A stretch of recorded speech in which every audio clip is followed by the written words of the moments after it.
And we're live, episode 5 of Athletic Insights. I'm joined here today by my guests, Victoria and Zana Everett. How are you guys doing today? Great, thanks. Good, thank you. Thanks for coming, we appreciate it.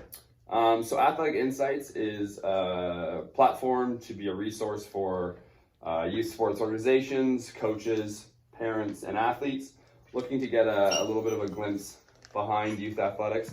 We're joined by a third guest here, Vinny, which is Zana's new little puppy, and he's a good boy. So if you hear a little bit of noise, that's why. So we're just going to start off today. Zana, why don't you just give us a little bit about your sports background and what led you to rugby? Sure.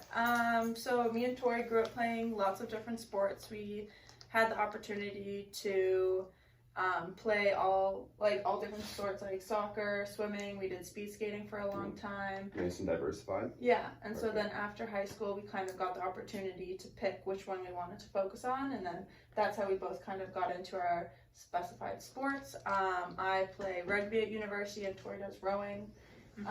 I chose rugby for a variety of reasons. I really liked the team aspect. All the other team sports that I played, it was a very different atmosphere, and with rugby it really was an inclusive sport where everyone was involved and people of all different fitness levels or body shapes were able to play and contribute. Perfect. And what age did you guys start playing sports? And did you ever get a chance to play together growing up? Because I know you're just 1 year older. Right. Yeah, I'm a year older. My earliest memory of playing sports is probably skiing, downhill skiing. That's your first, your parents were just like, let's go, kid, let's ski. Yeah, Okay. yeah. Interesting. There's pictures of us, age 2 on these, little skis, strapped to our dad, and we're just, going down the hill, and dad's just, skiing down behind us. Yeah. So that was our first competitive sport. Skiing, it was competitive? We were, ski racing. Okay, with each other or in a league or a it was in a league. Oh, very cool. Yeah. It was interesting. It was fun, though. Yeah, it was really fun. That and swimming was probably our first two competitive sports. We did that a lot when we were younger. Yeah. Before we got into soccer, we did a lot of club soccer. Okay. So we kind of moved on to play soccer and basketball, and that's kind of when we started speed skating, and that was a big part of our lives for a long time. Probably where you guys developed so much of your power. Yes. Right? You're both very powerful athletes, so very cool. Yeah. So what was sports like in Brockville for you guys growing up? Were you playing traveling teams in Ottawa? Were you strictly playing for sports teams in Brockville? Just kind of give us a little insight to where you were playing your sports. And I know you guys also went to a prep school for a year. So why don't you just touch base on that a little bit for us? Yeah, so we played club sports in Brockville, like Zana mentioned, house league soccer and speed skating. And then we both played for the Brockville Blazers. And then I did 1 year of what is it even called, junior elite league basketball. So I was playing on a team that was based out of Kingston. But that was the only out of town team that I played for. Otherwise it was all Brockville teams. Wow, very cool. Yeah. And then I finished grade 11 at BCI, and then I did 2 years of prep school just outside of Boston. Very cool. Playing soccer, basketball, and rowing. Was that when you were still, your main sport was basketball almost? Or and then you, okay. Yeah. So for everybody at home, Victoria is Division I rower for Cornell, and Zana is national champion rugby player for Guelph, right? Yeah. Okay, great. I thought you guys won a national champion. When did you win that? 2 years ago? Or 1 year ago? Oh no. Sorry, no. We came second. You came second. Oh, my bad. But That's still okay. very successful. Very Yeah. successful. They had a chip to nationals, so that would have been 2 years ago. Yeah, and then we won again this year. We came fourth. Okay, so you've been competitive since the day you got there. Yes, That's just for fun. sure. Okay. Coffee break, grab them. Thank you. So what age did you decide rugby is my main sport, and then at what age, Victoria, did you decide rowing, essentially? And then also we'll start touching base on the recruiting process as well. Yeah. Do you want to go first? Sure. So I started playing rugby in grade 9, and that was mostly just for BCI, and then I played club for a few years, and then in grade 11 I made the decision to go to the States and play basketball at a prep school. Same prep school? Different one. Ooh. Yeah, I was in Connecticut and she was just outside of Boston. Okay. So at that point I was more focused on basketball and wanting to play basketball in the States, but through that experience I kind of realized that I missed rugby way more, and then that was kind of the turning point for me, and I was like, okay, I'm going to go back to Canada and focus on rugby and go to school for rugby. And at that point, like, there wasn't many competitive teams in the States. Mm-hmm. So that's why I came back. And the recruiting process for me, it's obviously very different actually from the States. Yeah, take your time. I'm really interested in Canada. this, and a lot of the viewers at home will want the details. So. Yeah. So I applied to St. FX, Queens, and Guelph, and those are the 3 top rugby teams in Canada. Mm-hmm. And the process was kind of reaching out and touching base with those coaches and kind of explaining like my history with rugby and like my accomplishments and that sort of thing. And then based off of that, it started the conversation of them wanting me to come out. And so I did a recruiting trip for St. FX and Queens. Both of them recruit very heavily, Mm-hmm. whereas Guelph is not so recruitment based. My coach Colette, she more so lets the athletes decide what school they want to go to based on the academics, and then from then she starts talking to them about rugby. Right, Yeah. and that's huge. One of the things I talk to all my athletes about is you need to pick a school, especially if you're going for a sport, that if the sport aspect stops, that you still want to be at that school for the education, Yeah. right? Because if the workload gets too high, the first thing you have to get rid of is the sport, Yeah. right? Because the degree is the real prize, right? Mm-hmm. Okay. Yeah, and it's tough coming from Brockville because it's such a small town, and when you start talking to these big name coaches, you're really like starstruck, but it's hard to kind of like navigate that situation, especially when you're offered scholarships, to kind of decide based on the schooling and not just based on what you're being offered. So it's really important to take your time and contact each coach and really go visit. I would say that'd be huge, because it is really easy to visit Queens because it's so close, but taking that extra step and going on the recruiting trips to St. FX and Guelph to really see what the campus is like and meet some of the girls on the team lets you make a much more educated decision, I would say. Couldn't agree more. Yeah. One of the athletes I'm working with right now, he's going on his first recruiting trip next week, and one of the pieces of advice I gave him was, do not commit that day. Yeah.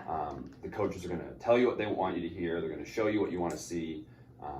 But once you sign that paper, it changes. Exactly. And then you're in the system, and then it's next man up kind of thing, right? So I basically was just piece of advice for anyone starting the recruiting process is to take a few trips and then, sit at home with your family and your friends and talk about it, because it's so easy to get like starstruck by that first or that first coach who's promising you the world or whatever, Yeah, right? So exactly. I think that was a really good point. Yeah, and it's important, I think, for people from Brockville to really reach out to other athletes or older athletes in Brockville, either in the same sport or a different sport, and kind of talk to them, because people who are already at that level know the schools on a more personal basis, like either going there or playing for an opposing team. And I think it really sheds some light on different team approaches and what you kind of actually want to see from going forward and what you want your team to look like. I couldn't agree more, yeah. I would just chime in with that and say, in terms of reaching out to other athletes or other athletes from Brockville, like, everyone wants to talk about their experience. Everyone, yeah. Especially, everyone. like, if you had a positive or a negative experience at university, if a younger athlete asks you about that experience, like, you want to share that because you want them to have the best chance. Yeah, best experience. Because the worst thing is if you pick the wrong, I mean, not saying that would ever happen, but like if the situation was you picked the wrong school, you would want like help either like before, instead of making that decision, or like if that was to happen, how you could get out of it and what your like options would be to either change school or change your experience, because you would hate to go somewhere for a sport and then if that fell through to be in a location you don't want to be, in like a program you don't want to go to. So it's important to kind of like get all of that information before you make the decision. Yeah, great. Yeah. So I think I picked my sport, rowing, a little bit later than Zana chose rugby, but it was kind of a similar process in that I started rowing in Brockville after my second knee surgery, because I wasn't allowed to run and like cut corners. Like I could only run in straight lines. Right. And so in grade 9 I did like 100-meter sprints for track and that was all I did. And then I was like, oh well, rowing is all in line and would be safe for my body to do. Do you want to explain your knee surgeries? Okay. Yep. So I will Just keep going. We'll touch base on injuries after. Yeah. Okay. So then I went to boarding school, and really we went to boarding school because our parents both went to boarding school, and so I think it's just like a part of our family's like tradition or culture to go. Clearly, it also worked. Right. Yeah. They're also immigrants from South Africa, so it's just like very much part of their life, and like all of our cousins went to boarding school. So went to boarding school and played soccer and basketball in the fall, winter, and then in the spring I did rowing, and it was the first time that I had really done it competitively, and I found out that I was quite good at it and I really enjoyed it. And then at the end of that year, my first year at prep school, I was voted captain of the team, and so like that made me get more serious about it. And then so honestly, I've lost track of when my various injuries happened, but basically I got injured again. So I decided not to play soccer, couldn't play basketball, and then started rowing again. And then it was at that point that I realized that I wasn't going to be able to pursue D1 basketball, and that wasn't because of your injuries. I think my injuries just set me back. Right. You know, like I wasn't good enough to like, you know, keep up with everyone who had been playing consistently since, you know, middle school. So then I just got like more serious about rowing, and I realized that I could row at a D1 school. So then at the end of grade 11 in prep school, I started doing like a lot of research and getting into the recruiting process. And did you start contacting schools the same way your sister did, or did they start contacting you? I started contacting them. So down in the States, like there was this big formal like college, you know, search office that gave me recommendations of what schools to look at. But to be honest, I didn't really listen to them. And just kind of decided for myself. And I think what I did is I took the top 20 D1 rowing programs that year, and I emailed every single one of their head coaches, and then I had just phone call after phone call after phone call with these different coaches, and just kind of figured out what their programs were about. And then a few months later, they were inviting me on official visits to come see their schools and meet their teams. Which schools did you take your official visits to? Because when we were talking earlier this week, you had mentioned Michigan and Harvard, and these every kid wants to go to these huge name schools, and usually when I'm talking to my athletes about it, we talk about being realistic. But you're someone who actually had legitimate interest from the Goliath schools, so just touch base on like how cool that process was. Yeah, no, it was very cool.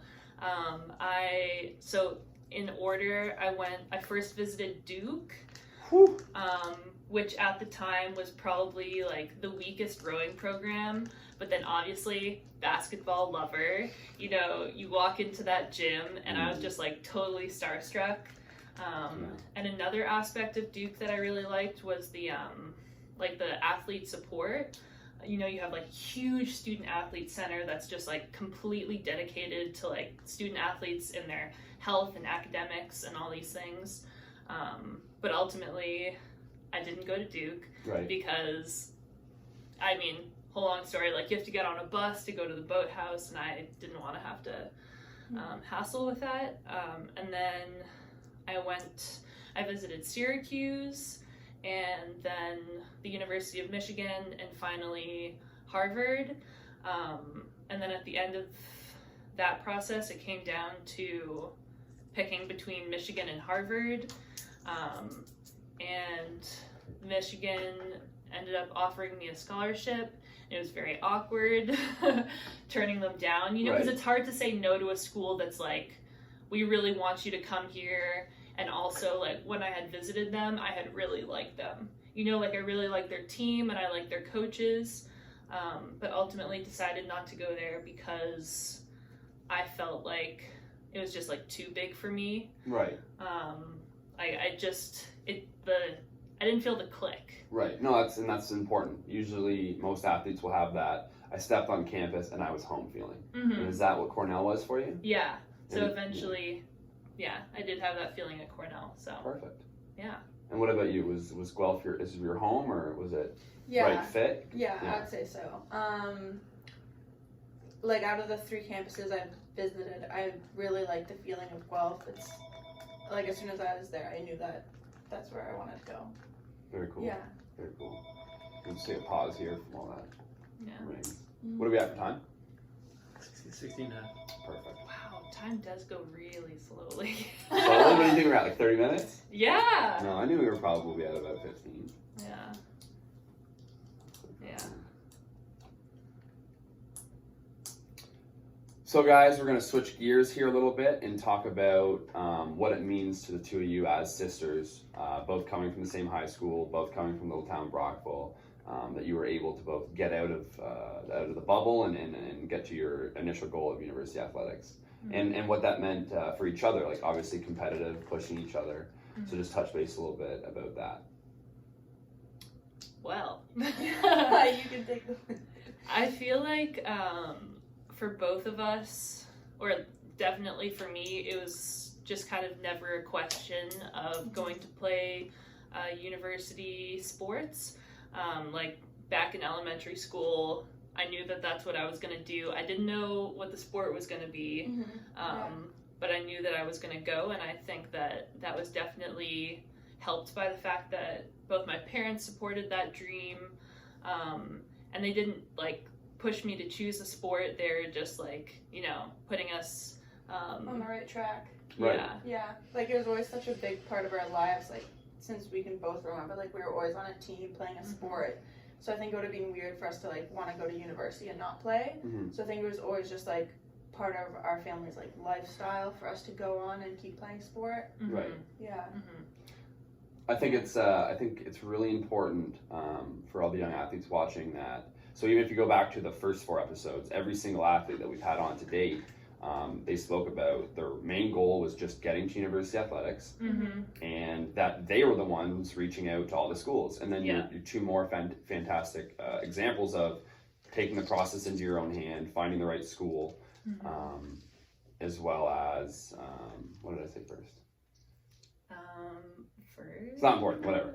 We're good. We're flying. So I think my point there was that you're both such good role models in the sense that you took your vision into your own hands, and you were doing the work, and you believed in yourself, and you had that one singular goal the whole time. Because one thing about elite athletics, this is the point I wanted to make, was that you've got to have one goal. You can't have too many. I think another thing that's really what you two are good examples of is I read a study last year that most elite athletes spend a fewer amount of years in their main sport. And you're a great example of that, and you a little bit too. But specifically, you, I think you started rowing competitively a little later. And I mean, that's what they're finding across the board. So all the Olympic champions, the Olympic gold medalists, the people who are at the top of the podium, they spent less time in that sport, which is kind of counterintuitive, but it seems to be the pattern. Victoria, let's talk a little bit about the body positive Cornell. You fixed the just tell us a little bit about that. Take the wheel. So it was my first year at Cornell. I was working with a sport nutritionist, and he was fabulous. Okay. He, to this day, is one of my greatest mentors. Zana knows this. His name is Clint Wattenberg, and he's superb. So he is the one who started this initiative at Cornell, and he was using it as a really a preventative measure for these cases really of disordered eating that he was getting, because he was working in the health center at Cornell, and he was just finding all of these, because he was only seeing athletes, all of these athletes with issues, you know, around food and their body, and he wanted to find a way to, you know, stop it, you know, before it got to like bigger issues that he then had to deal with in the office. So he brought this initiative to campus, and then because I had a relationship with him, he brought me on as a kind of like a peer leader for these groups, and we got together each week, a group of student athletes, and talked about issues around food and body image. And really what it came down to is that, like, regardless of what you put in your body or what your body looks like, what it comes down to is performance. 100%. So performance, you know, in the classroom, performance on the field, whatever, you know, the matter at hand is, performance should be like the first thing on your mind. So each week we just got together and like talked about that and broke down the different issues that got in the way of us focusing on performance. So that is still going on. We have groups for student athletes, sororities. We aren't in the fraternity scene yet, but we're getting there. Good. And we also have a staff group, and then another group that's campus-wide, open to anyone. Very cool. Yeah. Yeah, one of the things that I always harp with the kids is schools want to recruit people who are not just coming to play sport, but that are going to get involved with initiatives at Student Representative Council and exactly what you've done. So do you have any advice for even people in high school who might see an opportunity like this to start a club or an organization, you know, grade 9, 10, 11, 12s, that might just need a little help getting started? Like doing stuff in high school? Yeah, there's definitely an opportunity for those keen grade 11s and 12s that want to make an impact and build their resume and just help their schools in the community. Yeah, for sure. Like I can say that in grade 11, I did, what was it called? What's the book? Yearbook. Yeah. Yearbook. Oh, I wanted to say book club. Yeah. No. I did a little bit of yearbook stuff, but I will say that I think I was a little bit overcommitted in grade 11. So I would say, like, if there's stuff out there that you want to do, and, you know, maybe you don't want to go by yourself, like ask a friend to go with you, but I would definitely just say, like, reach out, get out there.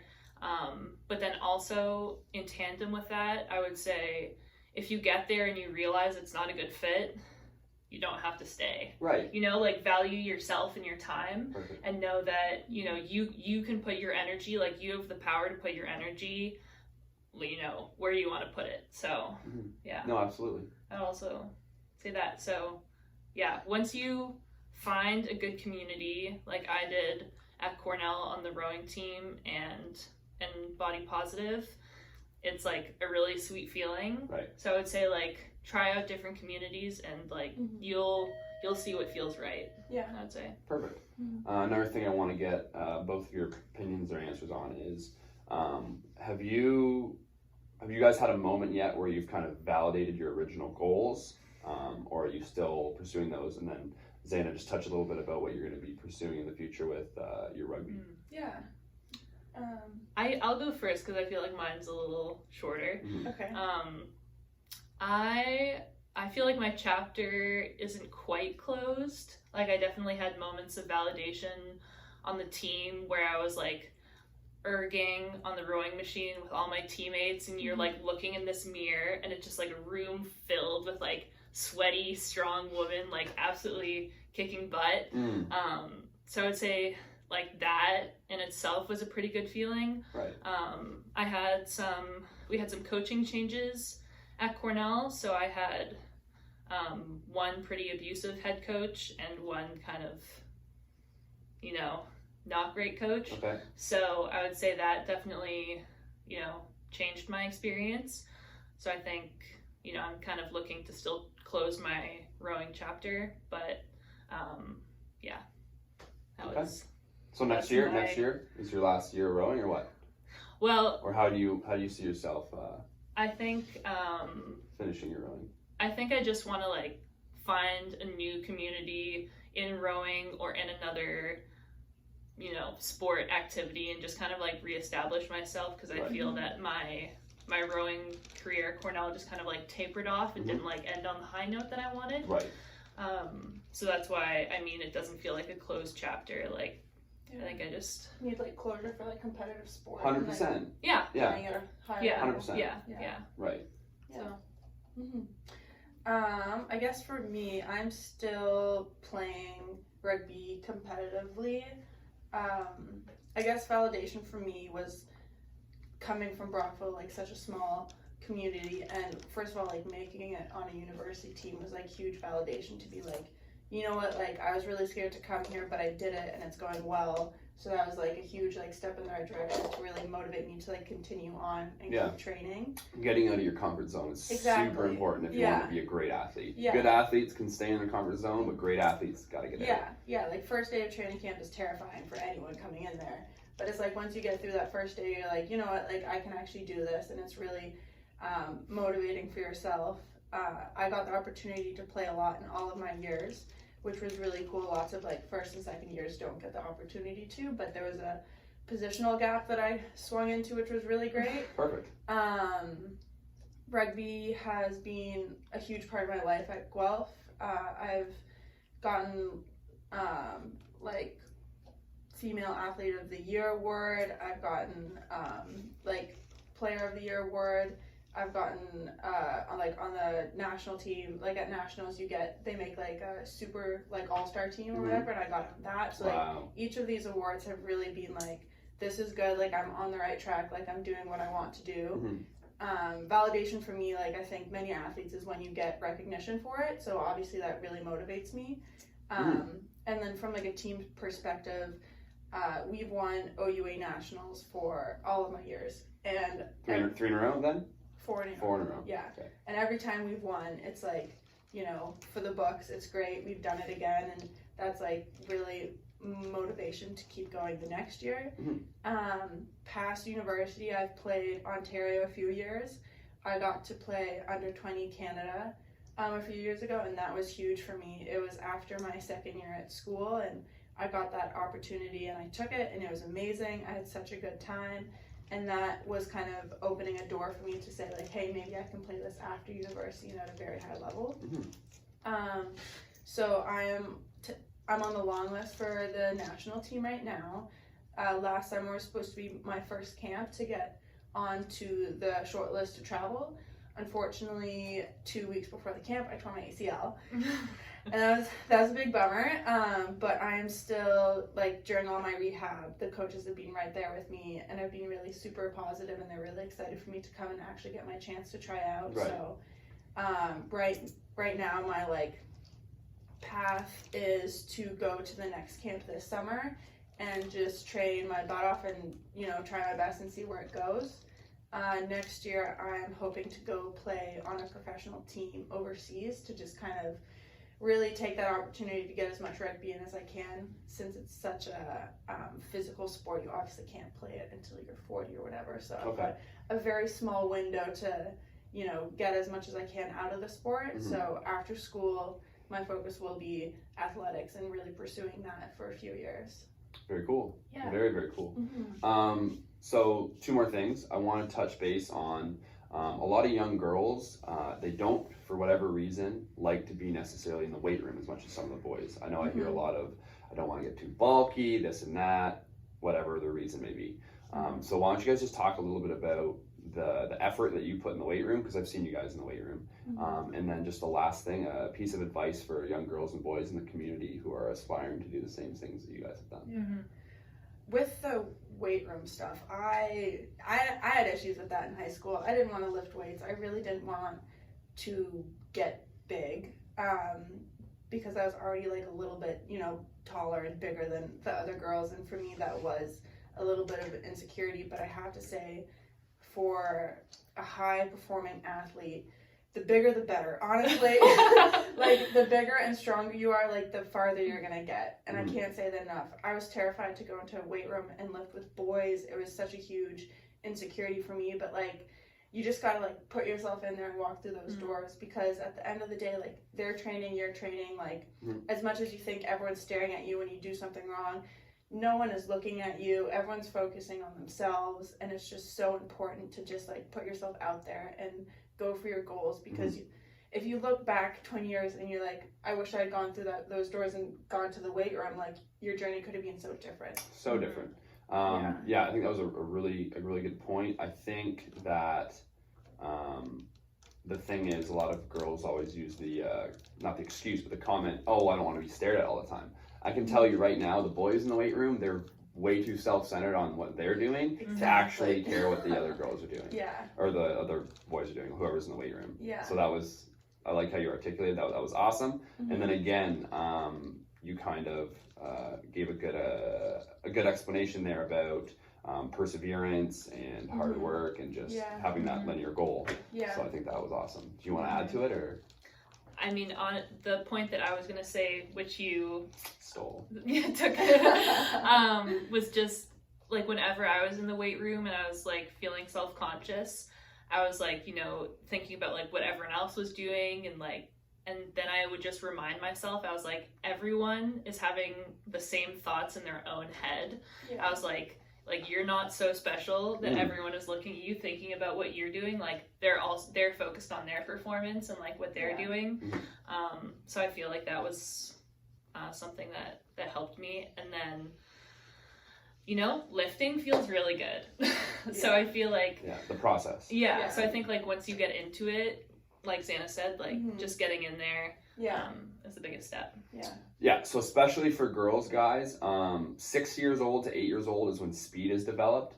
It's a very innate skill. It's during your peak height, peak weight gain. So for girls, that's usually 6 to 8 years old is when they're learning the most, and they're sponges and they're absorbing like new neuromuscular skills and mechanics. So it's really important for young girls to start. It doesn't have to be weights at 6 years old, but moving and challenging your body and learning what you're capable of. And then for boys, it's usually a year or two later, because the puberty is a little slower and longer. So a big point with any young female athlete I talk to is understanding that you have a smaller window to improve. So it's really important to just kind of be able to, in your own time, kind of get over that, maybe that fear of the weight room, which boys do have too, for sure. And just, you know, if it's your goal, go get it. So we'll wrap it up here with a piece of advice for the kids in the community. Victoria, why don't you take it away? I say just like get involved. I know that's a very overused saying, but trying out new things, like not being afraid to push yourself and try out new sports. You know, get involved in different teams. Okay. That's my advice. Good. I guess my piece of advice would be, don't sell yourself short. Like no matter what your sport is or what your goal is, even though Brockville is a small town, it's a very athletic place, and you should never doubt your abilities, and you're never going to know until you try. So I think you really got to work on putting yourself out there. I think everybody, boys and girls, have always a little bit of self-doubt, and it's the athletes who can say, you know, everyone's thinking about this. I'm not going to spend too much time on those negative thoughts. I'm going to worry about what I can do to get better and what I'm going to do tomorrow and the next day. So I think that was very, very good advice to end on.